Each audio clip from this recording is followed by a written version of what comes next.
ODI series নিয়ে আসলে তো ডিসঅ্যাপয়েন্টমেন্ট তো আছে, কারণ আমরা দল হিসেবে ভালো ক্রিকেট খেলতে পারি নাই, তাই আমাদের কাছ থেকে আসলে সুযোগ হাতছাড়া হয়ে গিয়েছে। বাট ওখান থেকে বেড়ে আসাটা ডিফিকাল্ট জানি, কারণ প্রত্যেকেরই আসলে ইচ্ছা ছিল যেন আমরা, যেহেতু সেকেন্ড ম্যাচটা জেতার পরে একটা মানে মনে আশা ছিল যেন অ্যাটলিস্ট আমরা সিরিজ নিতে পারি এবং হচ্ছে ওয়ার্ল্ড কাপের টিকিটটা কনফার্ম করতে পারি। সো আনফর্চুনেটলি সেটা করতে পারিনি। সো বলবো যে পুরো টিমই একটু disappointed definitely.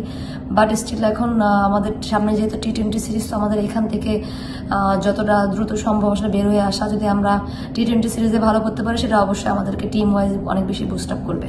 West Indies team আর যদি আমাদের টিমের ভিতরে পার্থক্য যদি আমি বলতে চাই, তাহলে অবশ্যই সেখানে প্রথম আসে যে তারা হচ্ছে অনেক বেশি পাওয়ার হিটিং করতে পছন্দ করে এবং তাদের অনেক বলবো যে কিছু স্ট্রং প্লেয়ার যারা শুধুমাত্র টি-20 স্পেশালিস্ট অনেক বেশি, এবং তারা বড় বড় শর্টস খেলতে অনেক বেশি অভ্যস্ত।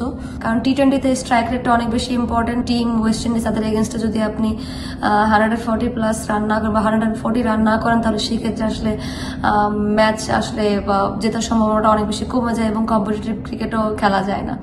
ওডিআই সিরিজের পরে এখন থেকে না আমার কাছে যেটা সব থেকে বেশি মনে হয় যে টিম ওয়াইজ হচ্ছে আমাদেরকে কম্প্যাক্ট ক্রিকেট খেলাটা এখানে, কারণ যেহেতু উইকেট ভালো এবং প্লাস আর সব থেকে বড় কথা যে টিম যে আসলে বলবো যে একটু মোরালি ডাউন আছে, সেখান থেকে বেরোয় আসতে হলে টিম ওয়াইজ আসলে আমাদের একটা ভালো রেজাল্ট করতে হবে।